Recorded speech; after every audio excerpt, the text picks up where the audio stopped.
중국 내부에서는 밖으로는 알려지고 있지 않지만 엄청난 변화가 일어나고 있을 것이다. 근데 이거는 산업적인 측면이고 기술적인 측면이잖아요. 인간에게 더 본질적인 내용은 뭐냐면 불평등과 부정, 부패, 부정의함에 대한 생각이 아닐까 싶습니다. 부동산이라고 하는 게 가장 간단한 사회적 정의를 나타내는 하나의 바로미터일 수도 있다는 생각이 듭니다. 그 바로미터가 중국은 거품이 붕괴되면서 꺼져버렸습니다. 헝다가 파산했고요. 백의 위안이 휘청휘청거렸고요. 개개 인간의 양극화 문제는 어쩌면 대한민국보다도 더 심각한 형태로 나타나 있을 수도 있다는 생각이 듭니다.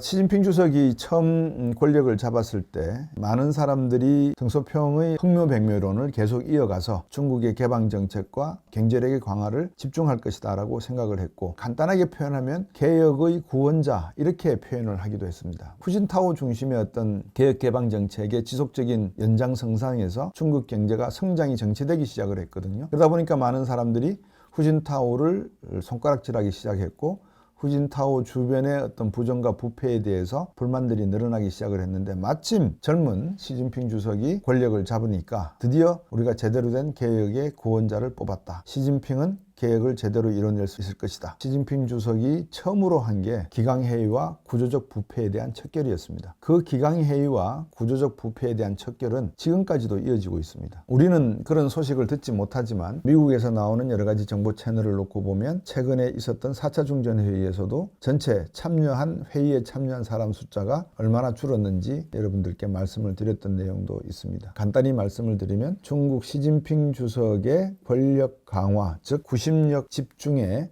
정책은 아직도 계속되고 있다, 이렇게 말씀을 드리고, 그것은 권력 집단 지도체제 속에서 부패가 만연해 있다는 점, 그 다음에 그 부패가 경찰과 군대까지 파고들었다는 점을 강조하면서 시진핑 주석 자신의 권력을 더욱더 강화하는 형태로 가고 있다는 점이 지금 중국이 밖으로 드러나지 않지만 내부의 언론을 통제하고 인터넷을 통제하는 가운데 벌어지고 있는 상황입니다. 등소평, 후진타오를 잇는 개방의 계열 과정 속에서 보여준 중국 공산당의 사회주의적 사상체계의 느슨함이 기강회의로 비춰지고 부정과 부패로 이어지는 그런 모습으로 시진핑은 해석을 했던 것이 아닌가 보여집니다. 다시 말씀드리지만 시진핑 주석은 내 몸속에 흐르는 붉은 피는 중국 공산당 홍기보다도 더 붉다라는 말을 했다는 점을 여러분께서는 꼭 머릿속에 놔두시면 어떨까 싶습니다. 그래서 지금 보여지고 있는 중국 경제의 모습은 무엇일까? 개방을 계속하고 있다고 보이십니까? 아니면 개방의 정책을 되돌리고 있다고 보십니까? 저는 후자 쪽으로 해석을 하고 있습니다. 굳이 우리가 필요치 않다면 트럼프 대통령에게 보내는, 미국에게 보내는, 유럽 서구와 미국에게 보내는 메시지입니다. 제가 보는 관점에서 그렇게 하시라. 우리 체제를 가지고 살아갈 수 있는 방법을 고민하겠다. 그리고 우리 체제는 브릭스라든지 아세안 국가들과 얼마든지 협력해서 앞으로 나갈 수 있는 그런 과정이다. 나는 이것을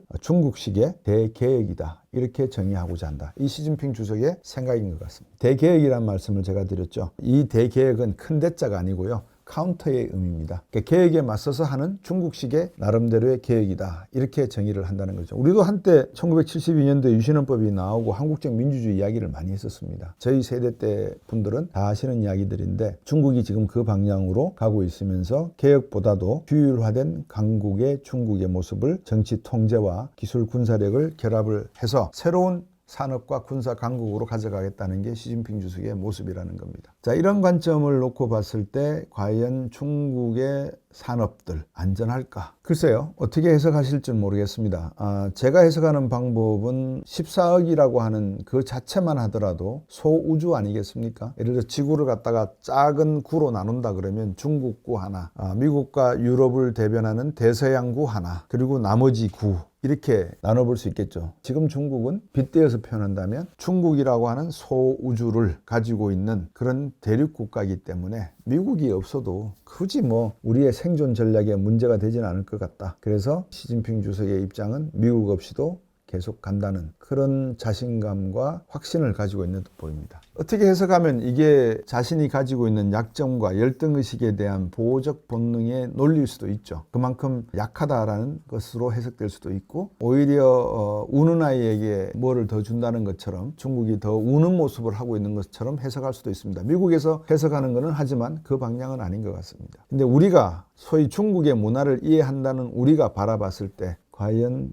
어떤 식의 중국의 전략이 지금 나오고 있는가? 우는 것일까? 아니면은 복수의 칼날을 맷돌에 지금 갈고 있을까? 이 생각을 해야 됩니다. 노벨 경제학상이 1968년에 제정이 됐습니다. 그리고 처음 수상이 된 게 1969년도에 이제 첫 수상자가 나왔거든요. 올해 수상자는 여러분 잘 아시는 노스웨스턴 대학의 조셉 교수하고 그다음에 아기용 교수, 하색 교수 뭐 이렇게 세 분이 받으신 걸로 알고 있는데 이분들이 연구한 게 창조적 파괴입니다. 조셉 슌페터의 창조적 파괴, 오스트리아 학파죠. 그러면 슌페터의 창조적 파괴가 뭔가라는 말씀을 드려야 될 것 같은데 왜냐하면 아담 스미스의 국부론이 지금까지 이어져 올 수 있었던 것은 이 창조적 파괴라고 하는 중간에 나타난 이론에 의해서 형성이 되었다라고 보시면 됩니다. 보통 변화라고 하는 것은 자연 생태계에서 자연적 질서에 의해서 일어나는 변화가 있고요. 또 사람이 일으키는 인위적인 변화가 있습니다. 인간이라고 하는 동물은 다른 동물들과 달리 자연의 변화를 순응하기도 하지만 때로는 극복하기 위해서 주체적 의식을 가지고 있는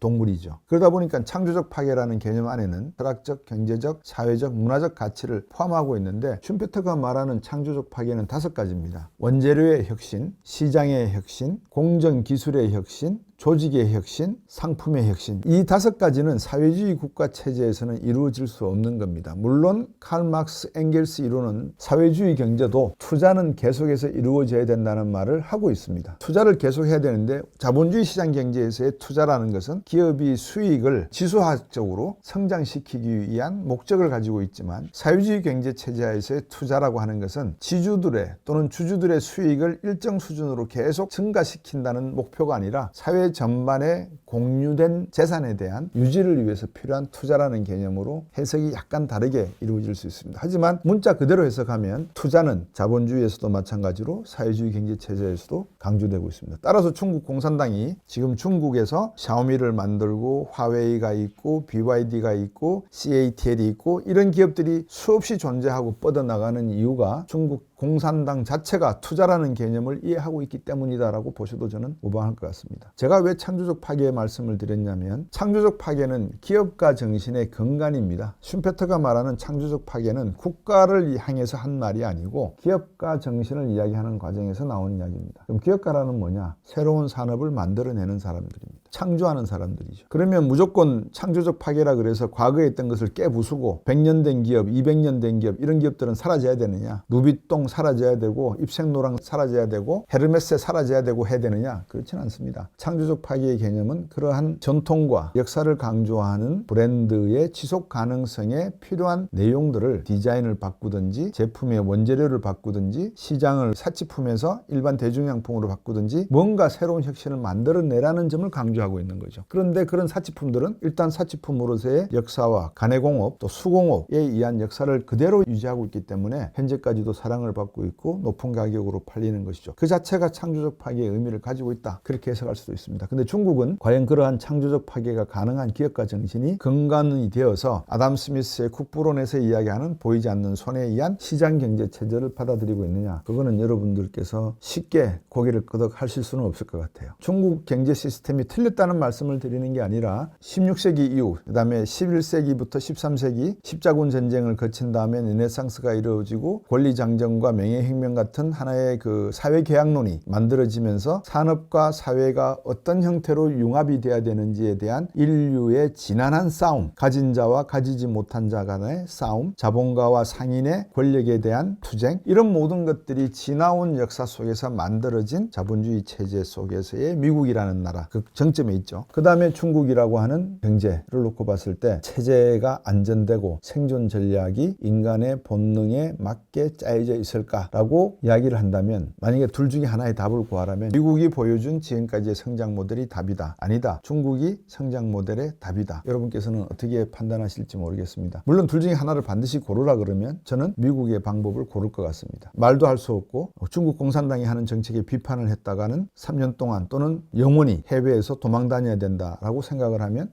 저는 그거는 택하지 않을 것 같습니다. 그렇지만 중국 입장에서는 뭐라고 생각하느냐? 우리는 체제의 생존 전략을 규율화된 강국의 위상으로 가져갈 것이다. 규율화된 강국의 입장이다. 이렇게 표현하는 것은 시진핑 대 시진핑의 싸움입니다. 이해가 되실는지 모르겠습니다. 그래서 역설적인 표현이지만 지금 현재 중국은 내수시장의 침체, 부동산 경제의 침체, 과잉 생산과 과잉 투자에 의한 재고 물량의 범람, 비슷한 상품을 만드는 세계적인 기업들 간의 가격 경쟁의 치열함, 이런 모든 것들이 뒤엉켜서 중국 내부에서는 밖으로는 알려지고 있지 않지만 엄청난 변화가 일어나고 있을 것이다. 근데 이거는 산업적인 측면이고 기술적인 측면이잖아요. 인간에게 더 본질적인 내용은 뭐냐면 불평등과 부정, 부패, 부정의함에 대한 생각이 아닐까 싶습니다. 근데 이게 어디로 나타나느냐? 여러분, 대한민국에서 부정과 부패, 부조리, 정의란 무엇인가? 라고 여러분에게 만약에 경제적으로 딱 묻는다면 뭐라고 답하시겠어요? 재산을 많이 갖고 있느냐? 내가 현금을 얼마 갖고 있냐? 뭘 이렇게 답하시는 분도 계시겠지만, 제가 말씀드리는 거는 우리 경제가 소위 말해서 자유시장 경제 체제를 받아들이고 정치적으로는 민주주의 제도를 받아들이는 가운데에 그래도 우리 경제가 안고 있는 문제점을 사회적 정의란 무엇인가라고 정의했을 때 그 정의를 나타내는 경제에 있어서 중요한 하나의 아이템을 짚어주시오라고 했을 때 여러분은 뭐라고 하시겠습니까? 1번 주식, 2번 부동산, 3번 교육, 4번 국민연금. 부동산 시장만큼 사회 정의에 맞지 않는 시장이 없는 것 같아요. 그런 관점에서 놓고 보면 부동산이라고 하는 게 가장 간단한 사회적 정의를 나타내는 하나의 바로미터일 수도 있다는 생각이 듭니다. 그 바로미터가 중국은 거품이 붕괴되면서 꺼져버렸습니다. 헝다가 파산했고요. 백의 위안이 휘청휘청거렸고요. 그 점을 우리가 서프라임 사태 때도 봤고, 일본의 잃어버린 30년의 단초가 되었던 부동산 버블 사태에서도 사회적 정의의 개념에 대해서 이야기를 우리가 들었습니다. 그래서 시진핑 주석 시절에 부동산 업체의 과도한 부채를 제대로 제어하지 못했고 결국 거품이 터져버렸다는 것은 제조업에 강조를 했지만 부동산 시장과 내수 시장에서는 성공하지 못했다. 다른 말로 하면 나라는 부강해졌는지 모르지만 1조 달러가 넘는 외환보유고 가지고 있고 3조 달러가 넘는 외환보유고도 가지고 있으니까, 국채를 또 가지고 있으니까 그런 의미에서는 성공했는지 모르는데, 개개인의 입장을 놓고 보면 개개인 간의 양극화 문제는 어쩌면 대한민국보다도 더 심각한 형태로 나타나 있을 수도 있다는 생각이 듭니다. 기억이 남긴 후유증입니다. 이 후유증이 1억대 13억일까? 아니면 5억대 9억일까? 아니면 7억대 7억일까? 여러분 한번 생각해 보시면 어떨까 싶습니다. 그래서 제가 2027년 경제위기 가능성을 제가 말씀을 드렸던 게, 지금 중국에 가서 일부 중국 분들을 만나서 이야기를 들어보면 뭐라고 이야기하냐면요. 저도 들은 이야기입니다. 후진타오 시절이 좋았다. 후진타오 시절에는 그렇게 후진타오에 대해서 비판하고 제대로 된 발전 하나 못 이룬다, 정체되기 시작한다라고 불평을 터뜨리던 분들이 요즘은 시진핑 시절보다 후진타오 시절이 좋았다고 이야기들을 하시더라고요. 물론 뭐 제가 들은 게 절대적이다라는 말씀을 드리는 게 아니고요. 그런 말씀을 하는 분들이 있다는 것 자체가 여기도 사람들이 사는구나, 공산당 체제에 의해서 어떤 이데올로기적인 사고관념이 박혀 있는지는 모르겠는데, 물론 그런 분도 계시겠죠. 딱 자기 것이 옳다라고만 고집하는, 내가 생각하고 내가 믿는 것만이 진리고 진실이다라고 생각하는 분들이 많이 계시잖아요. 중국도 그런 분들 계시겠죠. 그런데 많은 젊은이들이나 중국에서 소위 엘리트 계층에 속하는 사람들은 생각이 다른 것 같습니다. 그래서 더 이상의 중국 공산당 중심의 국가 운영 체제는 불가능하지 않느냐. 체제를 수호하기 위한 수단으로서는 적정할지 모르겠지만 체제 수호가 반드시 중국 정치의 근간이 될 수 있는 하나의 버팀목이라고 생각하는 것은 저는 어렵다는 생각이 듭니다. 그래서 정책 내에서도 시진핑 주석이 최근에 강조한 게 내순환입니다. 중국의 거대한 내수 시장을 경제 구조를 개편하고 해서 외부 의존도를 줄여서 이제 내수 중심의 시장을 가야 되겠다. 안에서 놀자. 이제 이렇게 되는데, 그렇게 되면 어떻게 될까요? 궁극적으로 세계가 필요 없다, 이런 이야기가 언젠가는 나올 겁니다. 여기서 말하는 세계는 미국이겠죠. 그런 대결 구도가 제가 보기에는 상당히 심각한 문제를 야기할 수도 있고 세계 경제의 새로운 질서 개편을 시작하는 단초가 될 수도 있다는 판단이 듭니다. 오늘은 이 정도에서 제가 말씀을 드리고요. 조금 더 시진핑 주석에 대한 분석을 할 필요가 있다는 점에서 다음 시간에 시진핑 주석의 주변 사람들에 대한 신뢰 구조 문제, 그리고 시진핑 주석이 만약에 권좌에서 내려온다면 중국은 어떤 변화를 겪게 될까? 후계자 구도는 지금 어디로 가고 있을까? 이 점에 대해서도 여러분들께 한번 말씀을 드리겠습니다. 그러면 우리 경제가 제발 좀 중국학 그리고 인문학 쪽에 많은 투자가 이루어졌으면 합니다. 중국을 정말 이해할 수 있는 국가는 대한민국에 많은 인재들이 있다고 저는 믿기 때문에 국가의 전략을 세우고 국가의 경제 발전을 이루고 사회 문화적 교류가 앞으로 빈번하게 일어날 국가가 중국이라면 우리 역사 속에 더 이상 중국의 지배적인 괴롭힘을 당하는 그런 시절은 이제 우리가 스스로 피할 수 있는 지혜는 가져야 되지 않겠냐 하는 차원에서 중국학과 인문학에 대한 연구가 필요하다는 점, 정부가 조금 더 많은 지원을 해주셔서 그런 분야의 많은 전문가들을 양성을 하고 우리 국가의 이해관계에 맞는 전략과 전술을 세울 수 있도록 해야 된다. 그것이 우리 대한민국의 경제적, 사회적 이해관계의 핵심이 될 수도 있다 생각을 하고 있습니다. 다음 시간에는 중국 시진핑 주석에 대한 주변 사람들에 대한 분석과 후계 구도에 대해서 말씀을 드리고 중국 사회 정치의 전문가분을 또 한 분 모셔서 제가 여러분에게 드렸던 내용에 대한 생각을 또 여쭤보도록 하겠습니다. 제 나름대로 여러분에게 필요한 지혜를 드리고 싶은 욕심이 있어서 그러는 거니까 더 자세한 내용은 또 심화학습 시간과 학생분들과 대화를 나누고 제가 말씀을 드리는 그런 기회를 갖도록 하겠습니다. 현재 시진핑 주석이 생각하기는 체제 붕괴보다는 안전하다 이렇게 생각하겠죠. 그렇지만 미국에서 바라보는 시각은 체제 붕괴가 임박했다라고 하는 전문가들도 있을 수 있을 것 같습니다. 과거 역사를 한번 들어보시면 독재자는 어떻게 망하죠? 항상 주변의 신복을 통해서 망합니다. 그래서 여러분께서 그 점도 한번 역사의 반면교사를 찾아보시고 이해를 하시면 중국에 대한 여러 가지 시나리오와 재미있는 이야기들을 만들어내시고 생각을 하실 수 있을 걸로 보여지고요. 다음 시간에 또 뵙도록 하겠습니다. 감사합니다.